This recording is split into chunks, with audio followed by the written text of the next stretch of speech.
I was thinking that Serena would be very good today, but I didn't think she would be as good as she was in the second set.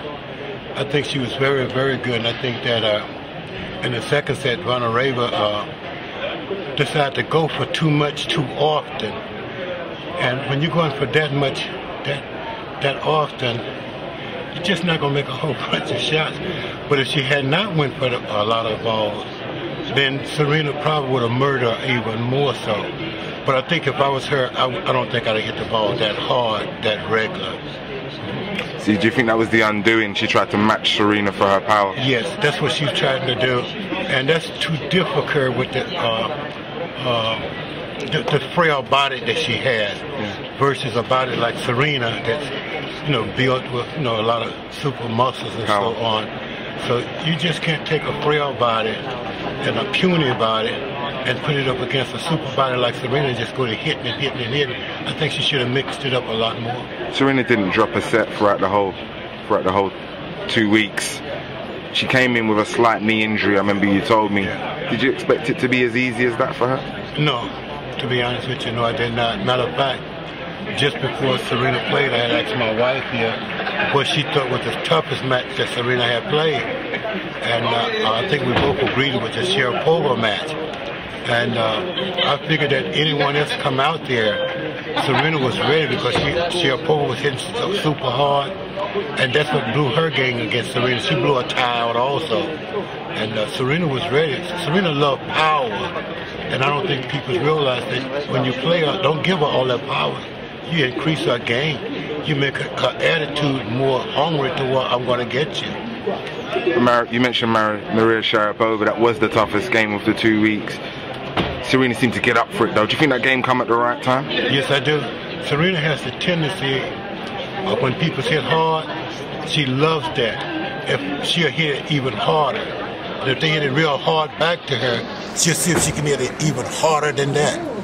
And by that time, the person really hits themselves out because no one out here is as strong as Serena. Serena's the strongest female player out here, period. So when you do that, the harder you hit it, the more Serena concentrate.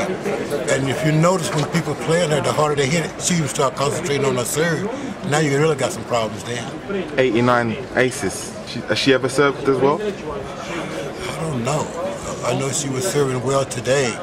And Serena's serves tend to work better, honestly, when people hit hard to her. She strives on power. She said coming into the tournament she wasn't serving too well. She went away and practiced. Yeah. It looked like it worked. I'd say that was, if she could kind of repeat that practice ahead of every Grand Slam, she'll be unplayable, won't she? She definitely will, without a doubt. How do you think this bodes going into the US at the end of this season? At the US Open? Yeah.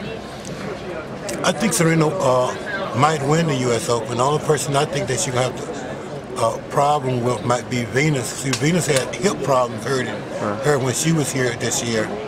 Last year, Venus' leg was giving her a lot of problems. Now it's the hip.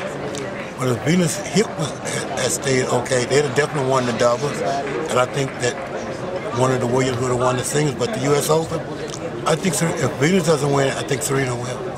I mean, they say this is their favorite here. Do you think it's extra special that she's, drawn level with Billie Jean on the all-time Grand Slam winners list? I really don't see it that way. That might be the way Serena see it. Right.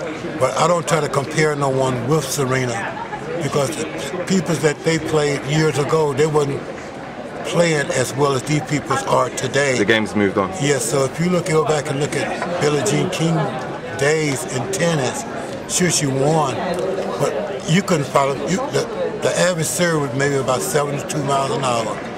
The average forehand was almost like a moon ball. So it's a different time in that era. Yeah. So if you put that same era today in front of Serena or Venus, they'll win every tournament. They'll probably win.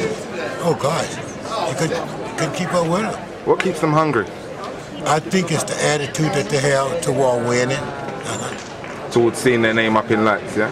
Yes, I think so. All I know is one thing for sure. I don't think no girl out here enjoy seeing their name by Serena's name or Venus' name. Yet, in reverse, they don't have that fear of anyone else, do they? No, not at all. No, not at all. Is that just as a result of playing each other over the years and getting to that point where you know your game? Because for me, this 2 weeks, Serena's demonstrated a maturity that I haven't seen from her, on court and off court. Is that just natural? Serena wanted to win this tournament. She made that very, very clear on the practice court, that she didn't want no one talking. She didn't want no one saying nothing to her, no laughing. She said, I can win this tournament. And she made the prediction herself that she was going to win it. And she did win it. Well, congratulations to Serena. Tell me, Richard, in your view, you've been coming here for 10 years and beyond now. Are we ever going to see an English version of the Venus and Serena Williams phenomenon? Are we ever going to see that? Because, I mean... You could see that. It's quite possible, but in order to see it, they would have to get someone out of the ghetto, because you're not going to get these people that's I don't know what color that British people call themselves, but whatever it is, I don't think you're going to see a British person come and start doing that kind of winning, no. But if you went to the ghetto where the black people are real hungry and want to win, then you would definitely see that. I mean, how can we encourage that? Because the infrastructure doesn't... Well, you're not going to support that, because this, I don't mean no harm, but this race of people doesn't want to see the blacks there. Do you get that impression?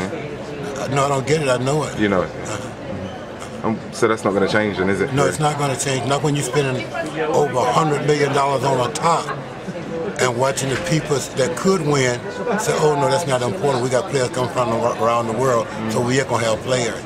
But they're not going to have one from here.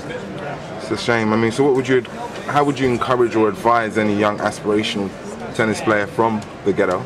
I should say that the blacks here should assemble themselves in association together, and each one deposit whatever they can in it without being bothered whether one deposit more or less.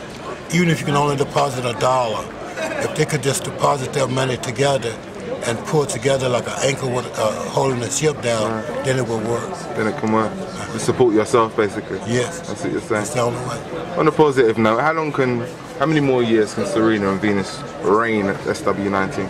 I think they could reign a few more years, but I think it would be a good idea if they decide to leave it alone today, if they decide to, because... You'd think that was a good idea? If they stop today? Yeah. Yeah, they've done all they need to do. There's nothing else they can do. They've done everything. So no more, year-on-year domination doesn't really have an appeal for you? No, they've already dominated, and they'll beat the best that the world could bring. So there's nothing else to do. You can't prove nothing. If you come and win to the next 4 or 5 years, they're going to say you should have won. So why play no more? Why play?